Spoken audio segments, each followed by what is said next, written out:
இப்போ ஒவ்வொரு மாநிலத்திலும் மாநில கட்சிகளை காங்கிரஸ் ஒழிக்கிறதுக்காக ஊக்கப்படுத்துவாங்க.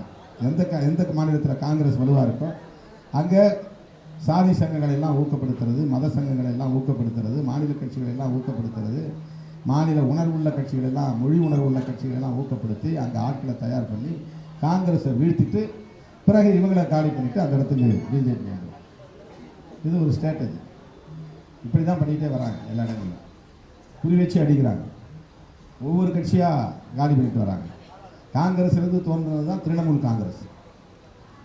இப்போ அது வலிமை பெற்ற உடனே அதை எப்படி வீழ்த்துறதுன்னு பார்த்து இன்றைக்கி அந்த அம்மாவையும் தோற்கடிச்சிட்டாங்க, கட்சியையும் தோற்கடித்தது மட்டும் இல்லாமல் எம்பிக்களை தூக்கி, எம்எல்ஏக்களை தூக்கி அந்த கட்சியை பலவீனப்படுத்துகிறாங்க. ஏன்னா அங்கே ஒரே கட்சி தான் இருக்கணும். காங்கிரஸ் இல்லை, திரிணாமுல் காங்கிரஸ் இல்லை, இனிமேல் பிஜேபி தான்.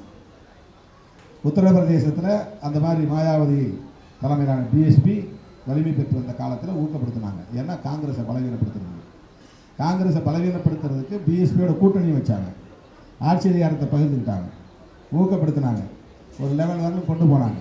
அதுக்கு பிறகு அதை மட்டம் தட்டி முலாயம் சிங் யாதவ் கட்சியையும் இன்றைக்கி பலவீனப்படுத்தி ஆக உத்தரப்பிரதேசத்தில் யோகி ஆதித்யநாத் ஆட்சி வந்துருச்சு.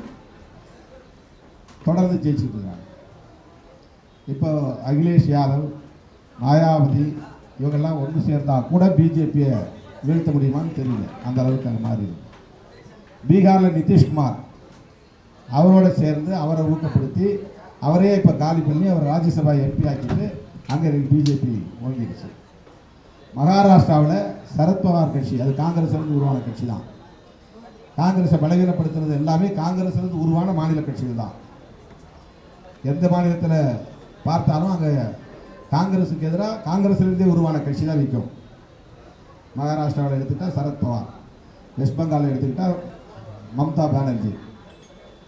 ஆனால் தமிழ்நாட்டில் மட்டும்தான் திராவிட கட்சி வந்துச்சு. 67 காங்கிரஸை வீழ்த்தினோடனே திமுக வந்துச்சு. திமுகவை பலவீனப்படுத்துறதுக்காக அதிமுகவை ஊக்கப்படுத்தினாங்க. அதிமுகவுக்கு பிறகு நமக்கு வரலாறு தெரியும். இப்போ தமிழ்நாட்டை பொறுத்தவரையில் 2 திராவிட கட்சிகளையும் வீழ்த்தணும். அதில் முதல்ல ஒன்றை காலி பண்ணணும், இன்னொன்று தனிமைப்படுத்தணும். ஒன்றை காலி பண்ணணும், இன்னொன்று தனிமைப்படுத்தணும். அதை ரொம்ப லேட்டாக பண்ணிக்கலாம். அப்போ இங்கே இருக்கிற மாநில கட்சியில் வீழ்த்திட்டா யாரை வச்சு வேணாலும் வீழ்த்தலாம். வீழ்த்திட்டா அதன் பிறகு அவங்க கை ஓங்கிடும் அப்படிங்கிறது தான் அவங்க கணக்கு, கால்குலேஷன். இங்கே நம்ம மாநில உரிமைகளை பேசினாலும் ஊக்கப்படுத்துவாங்க, மொழி உணர்வை பேசினாலும் ஊக்கப்படுத்துவாங்க, இன்டைரக்டாகவும் பண்ணுவாங்க, டைரக்டாகவும் பண்ணுவாங்க. சாதி சங்கங்கள்லாம் குட்டி சாதி சங்கம், நாளைக்கே நீ ஒரு சாதி சங்கத்தை தோற்றுவித்து அமித்ஷா கூப்பிட்டா வந்துடுவார். ஒரு 100 பேரை வச்சு எங்கள் சாதி சங்கத்துக்கு கூட்டம் நடத்துகிறேன், அமித்ஷா தான் வரணும்னா உடனே வந்துடுவார். மோடி வரணுமா கூப்பிட்டீங்கன்னா உடனே மோடி வந்துடுவார். ஏன்னா சாதி உணர்வுகளெல்லாம் தூண்டி விட்டு எல்லாத்தையும் பிளவுபடுத்தணும், மத உணர்வுகளை தூண்டி விட்டு பிளவுபடுத்தணும். ஒரு கட்சி மாநில கட்சி வலிமையாக இருக்கக்கூடாது, மாநில கட்சிகளை வீழ்த்தணும். இந்த மாதிரி சிதறடிக்கிற வேலையை செய்து ஒரே கட்சி ஒரே ஆட்சி அதை கொண்டுட்டு வரணுங்கிறது தான் அவங்களுடைய நோக்கம். அது ஒரு பக்கம் போயிட்டு தமிழ்நாட்டுக்குள்ளே இருதுருவ அரசியல் நீண்ட காலமாக இருந்துச்சு. 3வது முனை போட்டிங்கிறது அப்பப்போ நடந்துருக்கு.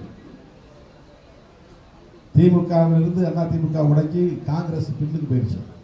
அதிமுக உருவானதுனால காங்கிரஸ் இதுவரையிலும் வரல. அதிமுகவை அன்னைக்கு திமுகவை வீழ்த்துவதற்காக எம்ஜிஆர் அன்னைக்கு ஊக்கப்படுத்திய காங்கிரஸ், அப்போ காங்கிரஸ் தான், அப்போ பிஜேபி ஒரு கட்சி கிடையாது, அப்போ காங்கிரஸ் தான்.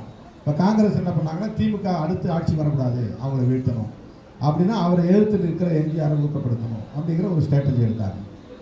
இப்போ அதிமுகவுக்கு அன்னைக்கு ஆதரவு பெரிய அளவில் இருந்தது, தேசிய கட்சியுடைய ஆதரவு.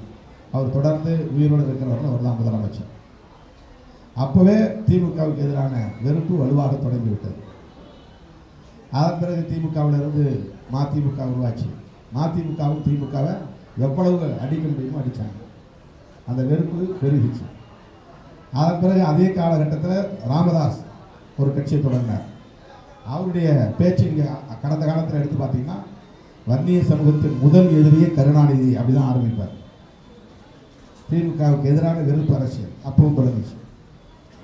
தொடர்ச்சியாக அதுக்கடுத்து விஜயகாந்த், அதுக்கப்புறம் நாம் தமிழர், அதுக்கடுத்து விஜய் அப்படின்னு அந்த தொடர் தாக்குதல்களால் எனக்கு இந்த மாற்றம் நிகழ்ந்தது. அரசியல் திராவிட கட்சிகளை வீழ்த்தக்கூடிய ஒரு மாற்றம் நிகழ்ந்தது.